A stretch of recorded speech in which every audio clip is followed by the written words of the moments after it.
Isso aqui é Brasil contra sistema podre, carcomido e comunista. É isso que importa. Eu estou do time Brasil. Quero o bem de São Paulo, quero o bem do Brasil. Estou contra comunista e contra centrão fisiológico podre. E vocês? Vamos lá e vamos começar falando então de eleições municipais em São Paulo. Tivemos hoje mais um debate, foi o penúltimo, aliás, agora Sol da Globo na quinta-feira e acabou. É a última semana de campanha, domingo teremos as eleições e a gente separou aqui em 2 vídeos o que houve de principal nesse último debate, nesse último encontro entre os candidatos. 4 deles, aliás, estiveram reunidos: Tabata Amaral, Pablo Marçal, Ricardo Nunes e Guilherme Boulos. Vamos ver o que aconteceu de mais importante. É o candidato Ricardo Nunes. Candidato, em outubro de 2021, o governo Bolsonaro editou uma portaria proibindo a demissão de pessoas que não se vacinassem contra a Covid. Em novembro, o senhor deu uma entrevista à Globo News dizendo que manteria a demissão de 3 servidores da prefeitura e chamou a portaria de muito inapropriada. A entrevista está gravada, é possível assistir na internet. Agora, na campanha, o senhor disse que não demitiu ninguém por causa de falta de passaporte da vacina. Em qual versão o eleitor deve acreditar? A pandemia começou tem 5 anos, vai fazer em 5 anos. Evidentemente, todo o processo você vai aprendendo, vai acertando, não existe problema nenhum com relação a você ter humildade de ir ajustando e poder fazer aquilo que a gente aprende durante as ações. Nesse momento. A pandemia foi uma grande tragédia, que afetou a todos nós, alguns mais, a outros menos, mas todos sofremos muito. E o Brasil deu muito azar de ter um presidente da República extremamente ideológico e que fez com que a vacinação da nossa população fosse atrasada. Presidente esse, na época Bolsonaro, que inclusive defendeu cloroquina e outras coisas que não funcionam. Mas São Paulo deu sorte. Deu sorte porque naquela época o nosso prefeito era Bruno Covas, que teve coragem e independência, quando necessário, para se contrapor ao presidente da República e também ao governador de então, que era o Dória. Infelizmente, Bruno Covas não está mais aqui. E eu fui pega bastante de surpresa quando eu vi o Ricardo Nunes, que está já há muitos meses em busca do apoio de Bolsonaro e de seus aliados, mudar de ideia e dizer que agora é contra o passaporte da vacina. Eu trago isso... Você que tem um CNPJ na cidade de São Paulo, você lembra como essa prefeitura tratou você? E você que é trabalhador, muitos de vocês não conseguiram recolocação no mercado de trabalho por conta da forma que foi conduzido aqui. E é bonito ver alguém falando que aprende com erro e muda essa rota. A verdade não foi essa. A verdade é que essa mudança da postura do Ricardo Nunes foi nas últimas semanas, porque deputados federais cobraram isso dele e ele ignorou esses deputados. Uma delas é a Zambelli. Ninguém acerta em tudo. Não existe mudança de posicionamento. Nós fizemos uma grande ação durante a pandemia, nos tornamos a capital mundial da vacina. A única questão é que hoje eu vejo que não existe sentido você ter que usar o passaporte para ir numa igreja, para entrar num restaurante. São essas questões. E a gente precisa entender. Aquilo era um momento novo, ninguém sabia lidar com aquela situação. Nós fizemos a lição de casa, temos consciência de que foi feito o que era preciso. É só uma questão de ter humildade e de aprender com as situações. Somente isso. Agora, bom dia, candidatos. Candidato Guilherme Boulos, o senhor já disse que era a favor da legalização da maconha e do direito das mulheres de decidir sobre o aborto. E o senhor se negava a reconhecer a Venezuela como uma ditadura. Agora, em busca do eleitor de centro, o senhor tem recuado ou mudado de posição sobre esses temas. O senhor pensa em caracterizar com esses recuos, correndo o risco de acabar com o eleitor de centro, se essa estratégia de moderação não colar, e também de perder parte do eleitorado de esquerda, que pode ficar frustrado com essa nova roupagem? A resposta é do candidato Guilherme Boulos. Bom dia a vocês, bom dia Fabio, aos candidatos. Ana Luísa, obrigado pela sua pergunta. Olha, se tem uma coisa que ninguém pode dizer de mim, é não ter coerência com os meus princípios. Aliás, é por isso que eu sou tão atacado nas eleições, por isso que me chamam de radical, porque eu não nego a minha história, não nego os meus compromissos e os meus valores. Isso sempre fui de peito aberto para falar da minha história, para defendê-la. Há candidatos aqui que se perguntar o que fez no verão passado, vão gaguejar para responder. Eu não. Defendo meus princípios, minha história, tenho firmeza, tenho coragem e convicção. As pessoas podem discordar de mim, mas negar isso de forma alguma. A questão é que tenta-se fazer um debate ideológico numa eleição municipal, onde se deveria discutir os grandes temas da cidade. Alguém acha que quem sai cedo lá de Jardim São Luís, a preocupação dele é a Venezuela ou é o ônibus lotado? Alguém acha que quem fica 8 horas numa UPA, a preocupação é as posições ideológicas de um candidato ou é o que ele vai fazer para a saúde? As apostas e jogos online explodiram sem regulamentação no país e causam transtornos mentais gravíssimos, problemas sociais e dívidas impagáveis. Isso é consequência de uma série de projetos aprovados pelo Congresso Nacional. Um deles foi votado em dezembro de 2023 e liberou as apostas esportivas e voltou a liberar os cassinos online. A senhora estava presente nessa sessão, mas não registrou o voto. Por que a senhora se absteve nesse que é um dos maiores dramas do país atualmente? Thaís, apesar de não ter esse voto específico registrado, a minha posição é conhecida. Nós precisamos de uma lei dura e firme para regulamentar esses jogos. Em debates, o senhor passou a campanha acusando Guilherme Boulos de usar cocaína, quando na verdade o processo que embasava essa tese era de um homônimo, como a Folha mostrou. Mas em ação na justiça, seus advogados negaram que o senhor tenha feito isso e disseram que a expressão aspirador de pó se refere, abre aspas, a algo que atrai lixo. Por que o senhor diz uma coisa para o leitor e outra na justiça? A resposta do candidato Pablo Marçal. O seu advogado fez essa defesa, ele está buscando uma defesa técnica. Agora, os nomes Espraiada, Hospital do Servidor e algumas outras coisas mais que eu vou trazer essa semana, eu prometi mostrar na última semana e vou falar sobre isso. Terminou minha resposta. Você queria dizer aqui? Né? Eu vou dizer para vocês o que está por trás. Primeiro, ele inventou a mentira que a repórter já disse aqui. Bom, aí alguns dos momentos das perguntas dos jornalistas, tá, gente? Vocês perceberam que o vídeo estava um pouquinho acelerado, o pessoal tá aqui no chat reclamando, a gente acelerou porque tem bastante coisa, e depois tem um segundo vídeo que a gente vai mostrar também com alguns outros trechos que são legais de repercutir. Vamos lá, vamos ouvir o Constantino e o Salles, aliás, já chegou o Salles, já recebi aqui a informação que ele já está conectado, nosso Ricardo Salles. Começar contigo, Consta, que destaca aí dessa primeira parte que a gente trouxe? Bom, primeiro eu acompanhei a dificuldade da plateia aí em entender o que estava sendo dito nessa velocidade de esquilo cafeinado, né? Mas, por um lado, eu agradeço a produção, porque não dá para ficar ouvindo Tabata, Boulos em velocidade normal, né? É muito castigo, então é até melhor acelerar. Veja, tentando espremer o conteúdo, né? O Boulos, por exemplo, diz que o eleitor não está preocupado com questões ideológicas, com Venezuela. É uma eleição municipal, até acho que a questão local, lembrando sempre que o cidadão vive na cidade, né? A questão local muitas vezes é o que importa mesmo. Esgoto, segurança, escolas municipais e por aí vai. O problema é que a ideologia que o radical Boulos endossa ferra tudo isso na ponta, né? Estraga a qualidade de todos os serviços, por exemplo, substituindo a verdadeira formação do ensino público por doutrinação ideológica, né? E ele diz que não muda, é coerente e por isso é tão atacado. Mentira! Ele muda e muda muito. Ele frequenta cultos evangélicos, ele bota roupinha diferente e fala mais mansa, ele vira contra a legalização das drogas e diz que experimentou maconha lá atrás, mas o teste toxicológico ele não quer fazer. Que mais? Ele diz que quer fortalecer a guarda municipal, sendo que ele sempre defendeu os marginais, né, e demonizou a polícia. Então ele mente, acima de tudo ele mente.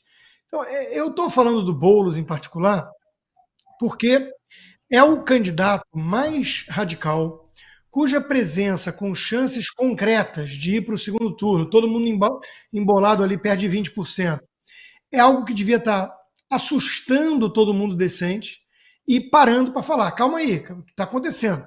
São Paulo tem risco de ir para gestão de um comunista, aliás, de um partido que não tem nenhum gestor, o único que tem é o mais mal avaliado, porque é uma desgraça, né? Não tem nenhum gestor de grande cidade, e o cara é um cara que até ontem estava jogando coquetel Molotov em Fiesp, invadindo propriedade. Então, isso devia parar São Paulo, para a gente falar, calma aí, cara, o que está acontecendo? Infelizmente, a mídia trata com normalidade esse comunista invasor, mas não o Pablo Marçal. O Pablo Marçal é o esquisito, ele estar disputando é que é um sintoma de alguma doença grave, porque, na verdade, estragou o teatro das tesouras da turma. O Boulos é visto com nota 3, 4 pelos jornalistas de até 5, né? E o Marçal é o esquisito, é o cara que está avacalhando a eleição.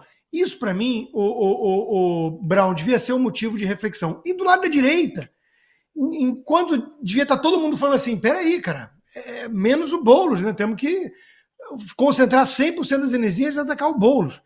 A gente vê o quê? Pastor Silas Malafaia detonando o Nicolas Ferreira.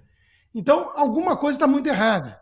Acho que está faltando um pouco de senso de prioridade, de proporção, de união, para entender o que está em jogo aqui. Essa é a minha principal reflexão nessa tomada que vocês mostraram aí, né? Porque, infelizmente, o Boulos não pode ser levado a sério.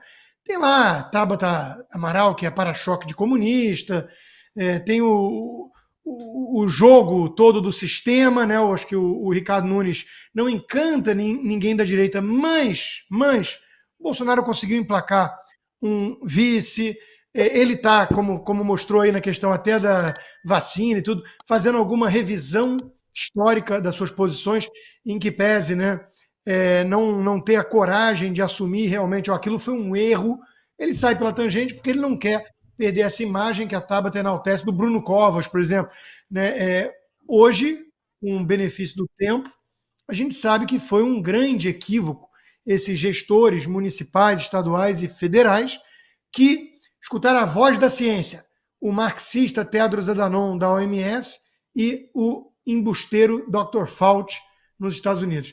Isso foi um grave erro. Lockdown, vacina obrigatória, passaporte vacinal, isso tudo foi um erro. Foi um erro. Até gente de esquerda reconhece isso, como o tal do Escobar.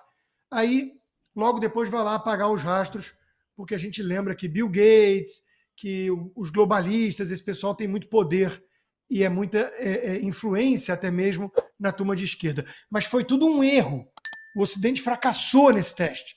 E acho que as pessoas deviam ter coragem de vir à tona agora e assumir esse erro em vez de sair pela tangente como o Nunes, ou de insistir no erro e dobrar a aposta como a para-choque de comunista Tabata Amaral.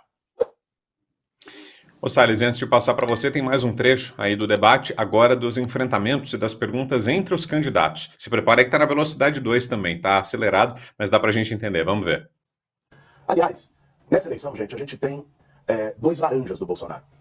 O Ricardo Nunes, o Pablo Marçal, representam isso. O Bolsonaro botou ali um ovo em cada cesta, né? Apostou em 2 cavalos para ver os dois brigando, ver qual dos dois chega no segundo turno, para ele querer apoiar, tentar nos derrotar, né? E com isso, a partir disso, botar a mão sobre São Paulo e mandar na prefeitura da cidade. E nós vamos derrotá-lo. Essa é a minha missão, essa eleição. O candidato, de fato, se for laranja, você recebeu 30 milhões de reais, você que é o laranja aqui. Como você usou. Recebeu do Lula, você é laranja dele. Bolsonaro, você pôs alguma coisa na minha campanha? Você gravou algum vídeo pra mim? Você me deu alguma força nessa campanha? Não. O Valdemar Costa Neto usou. O Nunes também colocou 15 milhões de reais. A gente elege as pessoas lá no PL pra transferir dinheiro público para a campanha de Ricardo Nunes. Isso é justo? Ricardo Boulos, como que é pra você ser um socialista, comunista, do consórcio comunista do Brasil, e não negou com a própria boca, fica fazendo brincadeirinha com isso, ser o candidato mais rico aqui nesse debate? Como que é aquele que defende as causas dos mais pobres hoje com o seu dinheiro, com o dinheiro público, bateu o teto eleitoral, não sei se ele chegou aos 67, mas a 66 milhões de reais contra a campanha do Nossa, com 4 milhões só de doação de pessoas que podem ajudar. Com o seu dinheiro, ele é o candidato mais rico. Só isso que ele deixar aqui. O candidato que defende a pobreza é o candidato mais rico aqui no Brasil. Ele teve a coragem de falar sobre meu pai, que sim, eu perdi pro suicídio, eu perdi pras drogas, quando era adolescente ainda, porque achava que assim ia conseguir me desestabilizar. Essa é a imagem que tem das mulheres, né? Ser baixinha, sem a voz mais mansa, que qualquer um vai conseguir comandar essa mulher. Mas olha só que surpresa. Justamente a mulher no debate é a adulta da sala. Olha só que surpresa. Justamente a mulher, que muitas vezes sofre tanto preconceito, tá aqui falando de proposta e batendo de cara com cada um desses marmanjos que não conseguem responder minhas perguntas e que não conseguem endereçar perguntas a mim. Sabe por quê? E sabe por que eu não fico esbravejando sobre a minha fé? Porque eu não preciso. A relação que eu tenho com Deus é com Deus. É com a minha comunidade, é com a minha igreja. E eu aprendi... Você entenda que o esforço da Tata é de parecer a mais sábia, ela é mais inteligente, só que a sabedoria dela é mais baixa. Por quê? A sabedoria envolve experiência. E o fato dela ficar esbravejando, como se ela fosse a tia do colégio aqui entre nós, ela quer provar pra você que mulher votava. Se mulher votasse em mulher, você ia ganhar no primeiro turno. A mulher não vota em mulher, a mulher é inteligente. Ela tem sabedoria, ela tem experiência, ela olha pra você e vê você sempre nesse embate, vai votar em você. Se fosse isso, pobre votaria em pobre. Negro, ia votar em negro. Uma fala preconceituosa do Pablo Marçal, insinuando que quem vota em mulheres teria menos inteligência. Lamentável. Triste ouvir isso de alguém que quer governar a maior cidade do Brasil. O Pablo Marçal, no seu plano de governo, não tem nenhuma proposta concreta para pessoa com deficiência. E o que tem na internet assusta bastante, porque ele humilhou uma mulher que estava numa cadeira de rodas, dizendo que ela só não andava por força de vontade. Então eu queria lhe dar a oportunidade para se desculpar e para dizer o que de concreto você defende para as pessoas com deficiência. Concreto. Seu plano de governo é brilhante, o problema é que não vai ser executado, você não vai vencer a eleição. O que eu fiz ali foi uma oração, eu sou cristão, nunca vou negar a oração para uma pessoa. Ricardo Nunes, por favor, eu não vou tocar nesse assunto se você explicar ele em definitivo, porque você não responde nenhuma pergunta que qualquer um dos candidatos fazem para você. A pergunta é, por que a sua esposa registrou um boletim de ocorrência por violência doméstica? Segundo, por que você nega essa operação da Polícia Federal em curso em relação a você e familiares terem recebido dinheiro da máfia das veredas e mais de 100 pessoas foram indiciadas? Por favor, escolha uma das duas. A resposta com o candidato Ricardo Nunes. Olha, o Pablo Henrique. Ele sabe o que é Pablo Henrique? Eu que estava lá no inquérito da Polícia Federal, que ele foi condenado. Eu sou casado há 27 anos. 27 anos. Eu amo minha esposa, nunca levantei um dedo pra ela. Como você é baixo, cara. Como você é baixo. O que tem de verdade, inclusive tá rodando aí na internet, é que até aquela situação que o Lula Lima foi agredido, ele armou antes, rasgando lá, o advogado dele rasgando. Tá o vídeo, tá sendo publicado, tá rodando aí, e fazendo pro cara falar que foi agredido. Esse cara é só mentira, é só mentira. Falou que o Trump mandou carta pra ele, é mentira. Foi lá pra Camisungo, na África, pessoas humildes. Esse cara em 2019, pessoas pobres, foi lá fazer vídeo, fazer filmagem, dizer que ia fazer 300 casas, arrecadou mais de 4 milhões e meio das pessoas de boa fé, sumiu com dinheiro, fez só 1,5 milhão de investimento, tem 26 casas lá feitas, e as pessoas lá até hoje nas casas de lata. Isso é uma farsa. Isso é uma farsa. Envolvido com tudo que é de coisa ruim de PCC. Olha, cara, vamos elevar o nível aqui. Vamos elevar o nível. Respeito a minha família, 27 anos de casado, amo a minha esposa. Desculpa por tudo isso que a gente tá passando. Mas vamos superar. Eu te amo, meus filhos. E a gente vai se livrar desse cara que tá ganhando aí só em rejeição. Pablo Marçal, e a palavra. A gente vai se livrar desse cara, é uma ameaça de morte? De novo. Não, você usa seu tempo pra responder, porque você é macho aí agora, abre o seu microfone e fala. A gente vai se livrar desse cara, é uma ameaça de morte? Já que você falou em verdade, Ricardo, tem uma série de questões sem resposta aqui. Você, infelizmente, deixou pouco tempo. Vamos ver se você consegue, nesse tempo final, responder alguma dessas questões. Os inquéritos da máfia das creches que você está sendo investigado. Insiste em negar, mas tá, gente. Isso é reportagem, basta as pessoas pesquisarem. Tá. Você sabe o risco que isso tem. Que não é só para você, é para São Paulo. É uma investigação grave. Inclusive, utilizando, num dos casos, uma acusação de utilização da sua esposa como laranja. Bom, então mais alguns momentos do debate. Ricardo Salles, queria te ouvir, Salles, sobre tudo isso que a gente acompanhou. Está repercutindo muito essa fala do Marçal aí sobre mulheres. Será que foi deslize dele mesmo? E no caso do Ricardo Nunes, parece que ficou comprovado aquilo que o Marçal falava, né? Que ele não responde a pergunta sobre esse assunto. Foi lá e não respondeu mesmo, né? Desviou, saiu pela tangente, não tocou no assunto nem do boletim de ocorrência da esposa, nem dos pagamentos na conta da esposa e da filha, né, Salles? Bom, com relação à fala do Marçal de que mulher não vota em mulher porque é inteligente, obviamente que ele quis dizer, é só assistir o vídeo alguns segundos depois, ele quis dizer que mulher não vota em mulher só porque é mulher. Né? A mulher escolhe o candidato pelas suas qualidades, evidentemente que ele quis dizer isso. Né? Que ele errou na hora de colocar a palavra, mas está claro que ele está querendo dizer isso, que mulher não vai votar numa mulher só porque é mulher, vai votar eventualmente numa mulher se a mulher tiver qualidade. Se ela não tiver qualidade, ela não vai votar em mulher. Isso é evidente. Aliás, essas discussões de se a mulher vota de um jeito, o homem vota de outro, eu acho essa discussão meio sem sentido, porque a pessoa inteligente, ela não deixa de votar em alguém ou passa a votar em alguém porque esse alguém é homem ou mulher. Simplesmente isso não existe. Se você tem um candidato qualificado, preparado, inteligente, que seja mulher, uma candidata, você vai votar. Se você tem uma candidata mulher que é despreparada, desqualificada, você não vai votar, ainda que seja mulher. Então essa discussão é absurda e está clara que ele não falou isso da forma que está sendo explorado na internet. É evidente que ele não falou isso. Mas o pessoal está usando e campanha é isso mesmo. Você deslizou numa palavra, o pessoal usa. Também não tem não é nenhuma atitude inédita de campanha eleitoral.